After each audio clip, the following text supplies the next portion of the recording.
This is a grown man in a mall laughing in another man's face about his dead mother.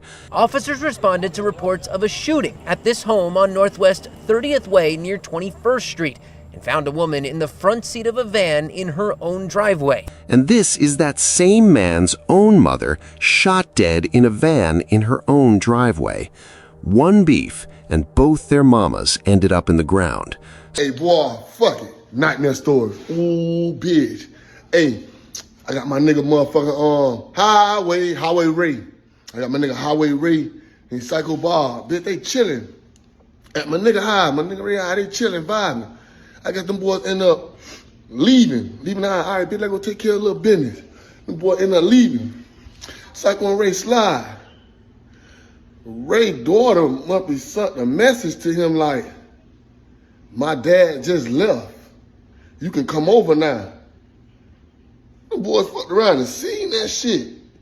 Psycho in a wheelchair around this time. This shit crazy. Hey, Psycho in a wheelchair around this time. Boy, read that shit. Like, what the fuck she talking about? Bro, like, what the fuck my daughter talking about? Bro, they busting you. Psych, he get Psych out the car. You know Psych gonna get down through there. Psych in the bushes, in his wheelchair. Soldier ass bandana around his head. Ray in the bushes.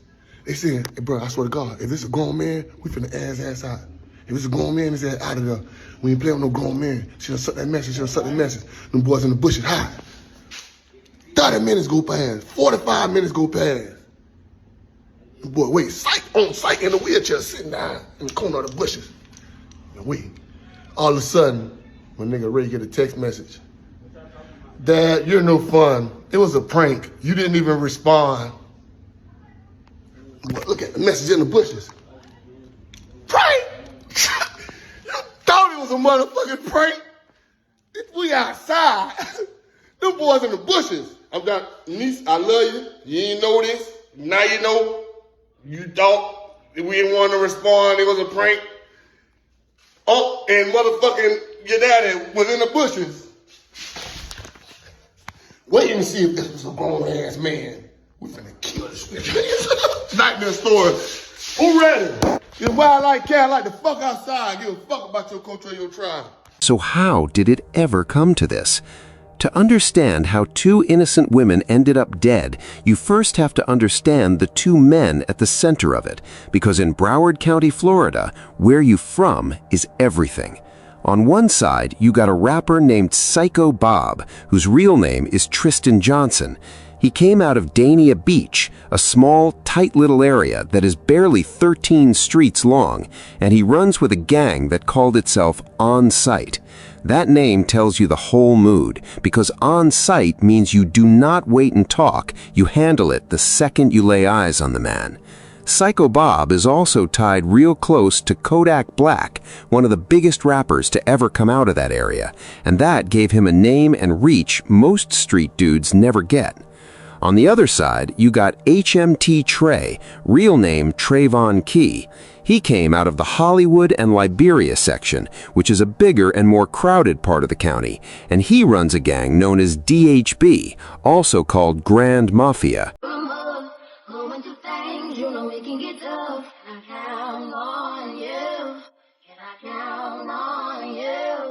And if I put a trigger when you bust back, you ain't gotta ask, you know I'm gonna blast. Down on you, and I down on you.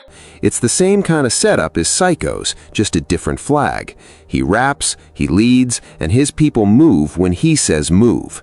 So you have two young men, different crews, and almost no distance between them, and all it took was one old situation to light the whole thing on fire. To find where the bad blood really started, you have to go all the way back to the year 2011. There was a Miami rapper named Briscoe who was getting real money at the time, known for songs like In the Hood with Lil Wayne. And one night he got robbed at a spot called Wars Lounge that sits right on the line between Dania Beach and Hollywood. The streets put that robbery on a Dania Beach gang leader named Eric Hunter, who ran with Psycho Bob's side. A robbery by itself might have died down quietly, but what came next is what made it deadly, because a young man from the Hollywood side named Dejon Brown was said to have told people that Hunter was the one behind it. In these streets, getting called a snitch is about the worst thing that can happen to you. So Hunter caught up with Dejon Brown at a street party near that same lounge and shot him dead. He got charged with murder and then walked right back out, and that is the moment Dania Beach and Hollywood stopped being two neighborhoods and turned into two sides of a war that never really ended. The years after that kept feeding it, because around 2013, some Dania dudes tried to rob a gas station in Hollywood, and the whole thing went wrong, leaving one of their own dead and another buried under a life sentence. Every time one side lost somebody, the other side caught the blame, and the list of folks owed a body kept getting longer. Then came the part that dragged everybody back into it. By the year 2020, Psycho Bob came home from prison, signed his deal, and blew up almost overnight, which meant more eyes on him, money coming in, and a whole lot more enemies waiting on him. And right around then, the violence stopped being just about the men and started creeping toward the people who raised them. Because in October of 2020, somebody actually shot at Psycho Bob's own mother, and that time she lived through it. Looking back now, that was the warning that nobody took serious enough. The real fuse got lit a few months after that, because on January 22nd of 2021, Psycho Bob's close friend, Marquis Florence, was shot and killed in a targeted hit, with shots also fired at two other Dania dudes who managed to survive. The streets put that killing on HMT Trey and his right-hand man, Liberia Sig. Whether every little detail can be proven or not, one thing was certain at that moment, because Psycho Bob believed the Hollywood side had taken his man from him, and he wasn't the type to sit with that in silence. What he did next is what turned a regular street beef into the kind of nightmare that gets two mothers killed. Losing Marquis Florence broke something open in Psycho Bob, and instead of answering with guns first, he answered with his mouth, which in a lot of ways did even more damage than a bullet would have. He got on Instagram Live and started going at his rivals, claiming he had been sleeping with the mothers of the dudes on the other side. And then he took it even further by putting it in his music. On his song Stepdaddy, he bragged about messing with an op's mother and threw shots at another rival's dead father. And just so nobody could miss how he really felt about it, he laid out exactly how he saw the whole thing in a video. I don't care what a nigga posts, you can't top a nigga fucking your mama, boy. That's real. Now, if a nigga fuck your bitch, you gonna wanna beat your bitch ass, ain't it? So go beat your mama ass. That mindset set the table for everything that came after, because once the mothers were on the board, there were no rules left to follow. And then it stopped being just talk. On March 19th of 2021, a woman named Misty Hopkins was walking back into her hair salon in Miami Gardens after grabbing lunch. She was 39 years old, a mother of 8 children, and she owned both that salon and a trucking company. She had nothing to do with any gang or any beef. She was just somebody's mama out here running her business in the middle of the day. Misty was on the phone with a friend when a man in a black hoodie stepped to her in the hallway, and her friend heard her say her very last words, which were simply, "Oh, you scared me. Who you here for?" Then the shots rang out. She got hit multiple times, including in the head, and she died right there in that hallway. He did not rob her or take anything, because he only came to do one thing, and once he did it, he took off running.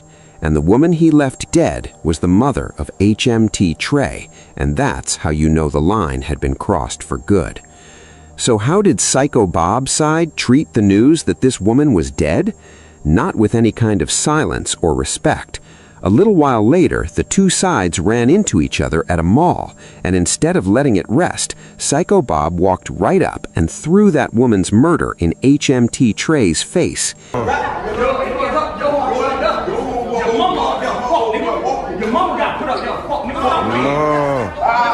He was standing there telling that man to his face that his mama got put up there. People who follow this whole situation break it down the same way, because the beef over the mothers fed the beef in the music, and the music fed the killings, all of it spinning in a circle nobody knew how to stop. She got hit up with them switches, so it seems to be parents are getting targeted in some back and forth bullshit that's been put into lyrics. From there, it only got worse on both sides, because in April of 2021, Psycho Bob himself barely survived a drive-by shooting, and later that same year, one of his closest allies, known as Wiz the Wizard, was killed in a way too brutal to even repeat. Then HMT Trey got accused of shooting up Psycho Bob's house, and every move got answered, while every answer just brought another one right behind it. And then the wheel came all the way back around. On September 13th of 2023, while Psycho Bob was sitting in a prison cell on a gun charge and couldn't do anything about it, his own mother was killed. Her name was Dorothy Smart, but everybody in the neighborhood knew her as Dee Dee, and she was shot and left in the front seat of a van in her own driveway. The neighbors couldn't wrap their heads around it, because by every single account, she was a sweet and gentle woman who never bothered anybody. Neighbors say Dee Dee, as she was known, was an incredibly sweet woman who was always friendly. Even folks who talked about Psycho Bob's situation felt for him on that one, because losing your mama while you were locked up and helpless is its own kind of torture. I mean, regardless of who he is, man, my heart really went out to him to find out that his mom was killed while he's in prison. Like, that's just a horrific situation. So now both mothers were gone, with HMT Trey's mama ambushed at her salon and Psycho Bob's mama gunned down in her own driveway. Two women who never picked up a weapon a day in their lives, both of them buried over a fight between their sons. The only real question left was whether anybody was ever going to answer for it. For a long time, it looked like nobody was ever going to pay for any of this, and that is usually how these street cases go, with mothers in the ground and not a single person in a cell. But this one finally started to crack open. Start with Misty Hopkins.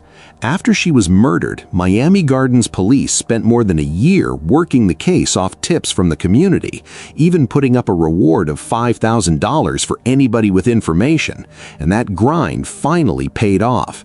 In April of 2022, they arrested a man named James Hardwick and charged him with first-degree murder, saying he was the getaway driver who got paid to play his part in the ambush. It took a few years to reach a verdict, but it came because on December 17th of 2025, a jury found James Hardwick guilty, with prosecutors telling the court there was not a single shred of reasonable doubt that he helped set the whole hit up. The state attorney did not soften it for anybody either, because she said Misty Hopkins lost her innocent life at too high a price just so some gang members could get their revenge. The man they say actually pulled the trigger, Joseph Christophe, is already locked up on other charges and could still face his own day in court for it. That conviction was big, but the thing that really tore the whole war wide open came from a completely different direction. Police caught a break on a separate killing, the murder of a 17-year-old football player named Terrence Farrington Jr., who got shot outside a Best Buy in what looked like a case of mistaken identity, and a fingerprint left on a connected car pointed them straight at a known gang leader. That one little thread pulled the entire sweater apart. Detectives put together a task force and started pulling the gang members' phones, and what they found on those phones is the kind of thing that turns a street beef into a federal case. The chats had what investigators call kill counts, where the gang tracked their victims, made fun of the dead, and lined up the next hit. They were basically keeping score and celebrating every body, and the wild part is that they wrote all of it down themselves. All of that evidence led to a huge indictment because in November of 2024, prosecutors charged 8 gang members in one big case that tied them to 8 murders, and one of the names sitting on that paperwork was Trayvon Key, the rapper the world knows as HMT Trey. Not only are these 8 gang members extremely violent, but they went on a 3-year killing spree, murdering 8 people in total. Now take a second and really sit with how crazy this part is.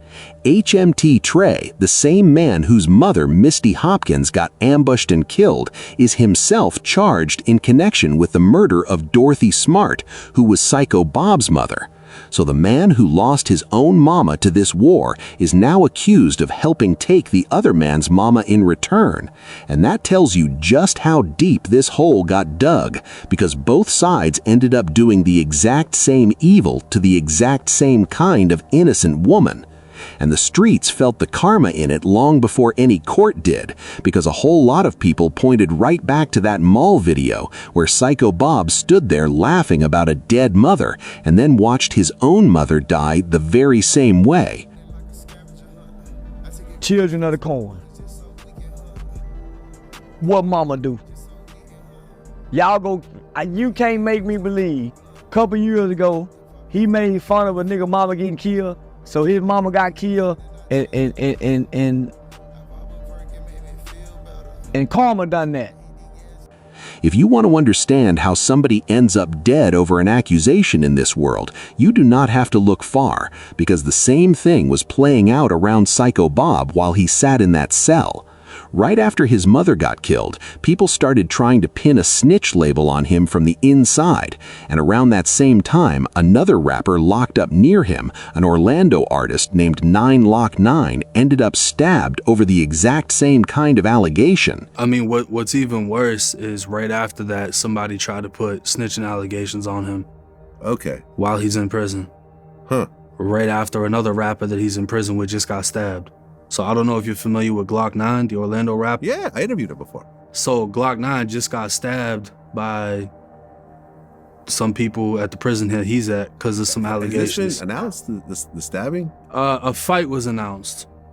And the messed up part is that by the account out there, 9Lock9 never actually cooperated with anybody, since his lawyer had that part of his plea deal crossed out, and the prosecutors even admitted he never snitched. Somebody just pushed the old paperwork around without the correction, and a man got put in a hospital behind it. So he ended up getting stabbed over nothing.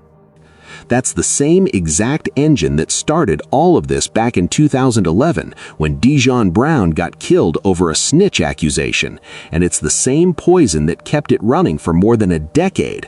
One whisper, true or not, and somebody is bleeding. When you step back, this is so much bigger than just these two mothers, because this one feud has been tied to more than a dozen deaths over the years, and the mamas were only the most painful examples of it. The old street code used to say you leave families out of it, but in Broward County, that code died, and once it died, nobody's mama was safe. Right now, the bigger case is still working its way through the Broward courts, and both families are still waiting for full justice, with James Hardwick already convicted in the Misty Hopkins case, while the wider indictment that touches Dorothy Smart's killing hasn't gone to trial yet. Here's what I really want to know from you. When the men in a beef both end up burying their own mothers, was any of it ever worth it? Or is this just what happens when nobody out here knows how to let it go? Drop your honest take in the comments and tap the card on the screen to see more videos like this. Fresh out of prison and I'm feeling like Mookie. Every bitch with a booty want me get up in that coochie. 5 bodies back to back. Y'all know I'm on that fuck shit. How the fuck you diss me when you know I whack a bitch? I'm booed up and I'm rolling out my body. I can look in your eyes, say your pussy don't like me. Fresh out of prison and I'm feeling like Mookie. Every bitch with a booty want me get up in that coochie. 5 bodies back to back. You know I'm on that fuck shit. How the fuck you diss me when you know I whack a that bitch and get the bustin'. My trigger finger inching down. I almost shot my cousin. Got the SK shaking like that bitch done caught a Caesar. Keep a Glock on my heel like the 80s had beeper. Punch my dog in his shit was time to shoot. He went to freezer. Lost my mom when I was in prison. Don't give a fuck if a bitch leave me. I'm throwing out to the bus out, and every time I pop out, you know I'ma rock out. Ass cat on back down from shit. When I jump in all black, I'ma whack me a bitch.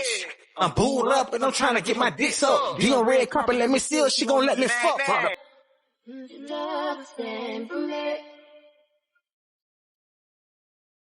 Together, stand for me.